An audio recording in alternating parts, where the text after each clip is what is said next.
We're going to talk now about Satan's fall, essentially a part 2 to the last video, but I'm just going to keep them as separate.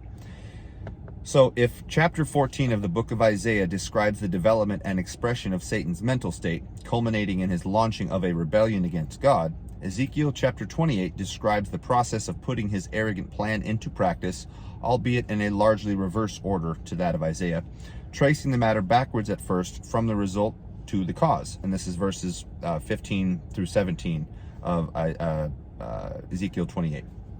Before more fully explicating the charge against Satan in verse 18, it will be helpful to translate and briefly analyze these verses in their order of occurrence before moving on to a full consideration of Satan's coup d'etat, his revolutionary platform, and the scriptural names given to him which mark out his character for all to see, branding him as the deceiver and opponent of the Lord God Almighty that he truly is.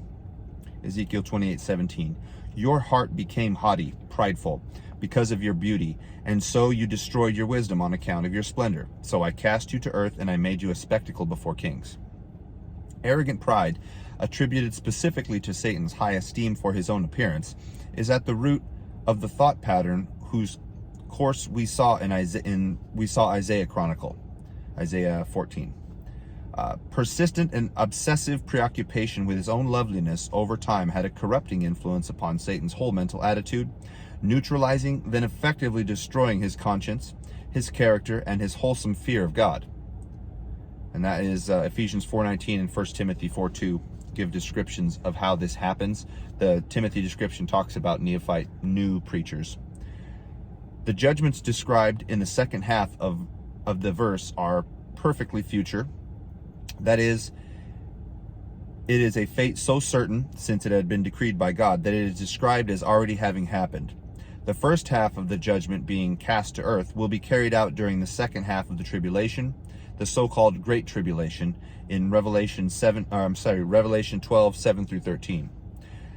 The second half of the prophecy, becoming a spectacle before kings, refers to Satan's final disposition into the lake of fire in Revelation 20:10. So God's already telling the end before it's happened.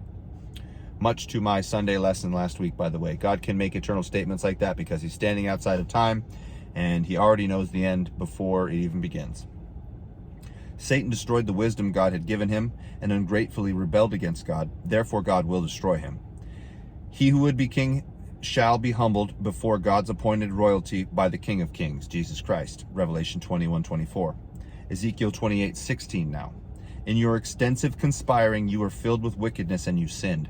So I cast you from the mountain of God as one profaned, and I blotted out your memory from among the stones of fire, O covering cherub. He used to be the king cherub. Now there's 4 of them that replaced him. Satan's conspiracy is first explicitly mentioned here. That is, his active attempt to carry out his plan of the 5 I wills. See my last video. The Hebrew word rachal, translated here as conspiring, has a twofold meaning of repetitive motion, trading or trafficking, and of slandering. In the context of Satan's activities, it fits our notion of conspiracy quite well. Once arrogance has led to perverted thinking, verse 17, these mental attitude sins blossom into overt activity of canvassing his fellow angels for support, slandering God in the process, an activity characterized by Ezekiel as wickedness. Satan was attempting to besmirch God's reputation to gain adherents and further his own goals, but God here declares another fitting judgment upon Satan, the future obliteration of any remembrance of him, let alone his reputation, and his physical expulsion from the place he thought he would occupy as ruler of the universe. Ezekiel 28:15. In all your ways you were perfect from the day of your creation until unrighteousness was found in you. Here's Ezekiel 28:18. In the abundance of your iniquity, in the unrighteousness of your conspiring, you profaned the sacred places entrusted to you. So I made fire come out of your midst, which devoured you, and I made you like the dust of earth in the eyes of all who beheld you. Again, God speaking from eternity as if it's an already completed fact. He can say these things. These 2 verses on one at the head of the section and the other at the end of it both treat Satan's sin and fall in summary form. Verse 15 takes a subjective viewpoint. Satan was made perfect. God is not to blame for his rejection of God. Nevertheless, by his own actions, he became unrighteous, that is, unqualified for eternal contact and residence with God because of sin. Verse 18 sums up from an objective viewpoint. Satan's conduct is described as iniquity. The Hebrew word is aven, a strong word for egregious and presumptuous sin, and the guilt it incurs. This activity is further described as a lack of righteousness hereto by the word avel, is now applied not to Satan himself, as in verse 15, but to his deeds, namely his conspiratorial actions. Once again, the future judgment is described as already having occurred, its evidentiality being so certain as to be without a doubt. Satan will actually be cast into the lake of fire following Christ's millennial reign, Revelation 20:10. Entrusted with the guardianship of the innermost shrines of the Lord, Satan betrayed and polluted his trust. Therefore, God has decreed that Satan himself shall be desecrated, his pollution incinerated in eternal fire. Ain't that something? So let's talk about Satan's coup d'etat. As a would-be usurper of God's throne, Satan found himself in a delicate position. When he conceived his nefarious ambition, he was on his own. Even in his unparalleled arrogance, he must have realized that he would need help if he were to be successful in his attempt to dethrone the Lord of the universe. Satan did have some advantages, however. As the preeminent and highest-ranking angelic creature, not to mention the most impressive, Satan had considerable influence and authority over other angels. None would likely to rebel from the Lord instantaneously as on Satan's say-so, but with proper preparation, it might be possible to sway some of his fellows. Satan's plan was not to overthrow God by force, for such a course of action was a complete impossibility, even as Satan with his inflated sense of self saw clearly enough.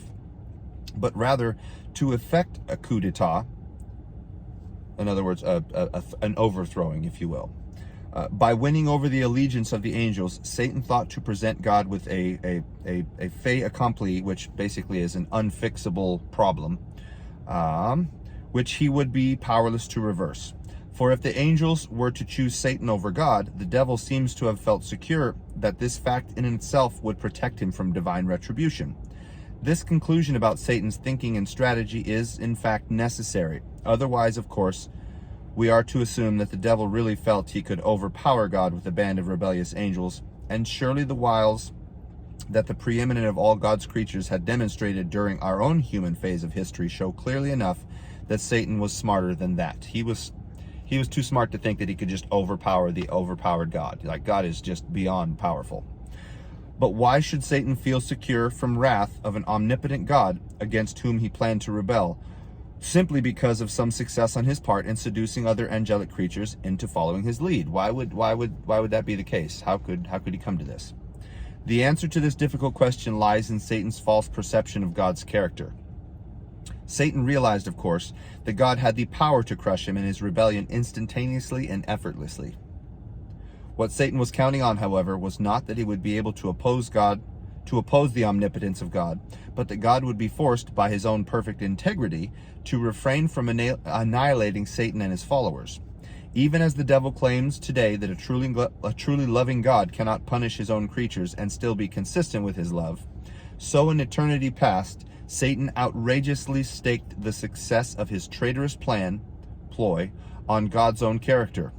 The universe at that time, populated as it was with numerous angelic inhabitants, was a perfect harmonious whole. Could God really rend its fabric so drastically and unalterably by condemning Satan to destruction, along with the plethora of angels he was absolutely certain he could convince to follow him? Would they really be condemned? Satan must have reasoned that without some opportunity for reconciliation, and without some means of replacing him, or what would be lost, and thus restoring the perfect whole, his condemnation would be inconceivable, because it would be completely inconsistent with the loving, fair, perfect God he knew. But neither of these two necessities would be possible. Reconciliation and therefore restoration would be impossible, because there would be no way to expiate treason against God. In other words, pay for it, or clean it up, if you will.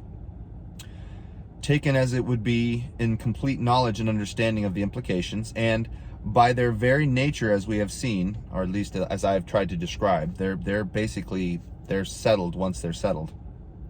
The angels who would choose for Satan would do so unalterably once and for all. Replacement also seemed to be an impossible option, inasmuch as angelic kind, as important and meaningful to God as every one of us believers are, witness the memorial stones of fire, as we just talked about in Ezekiel, was created corporately and simultaneously.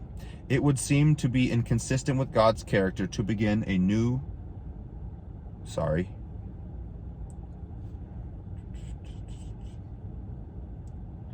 round of partial creation to patch up the repair the damage done by the devil.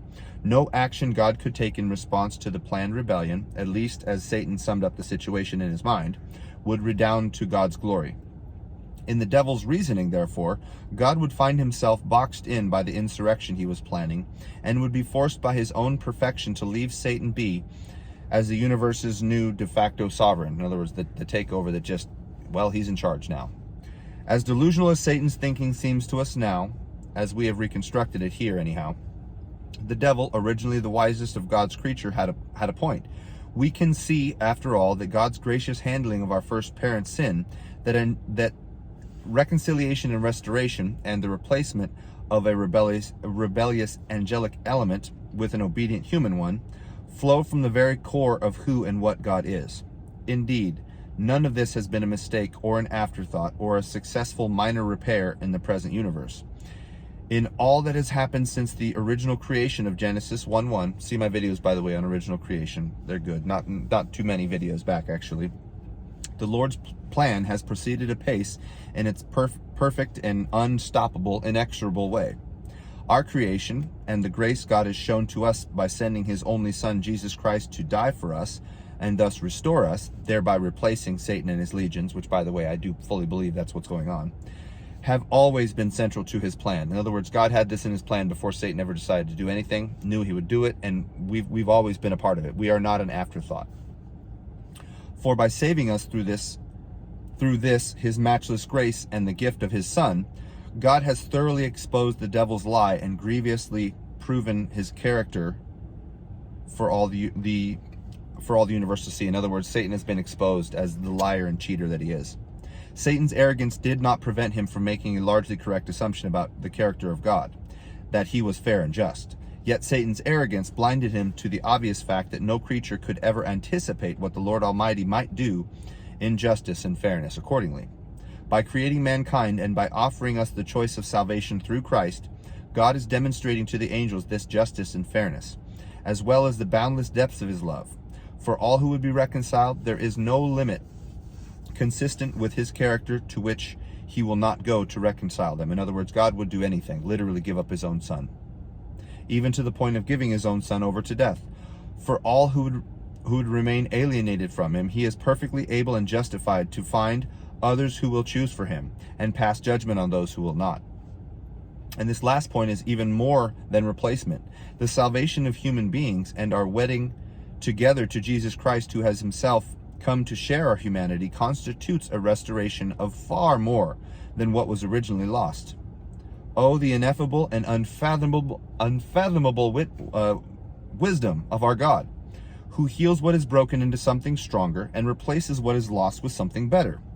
For in the new heavens and the new earth, where we shall all dwell with him forever, the blessings which once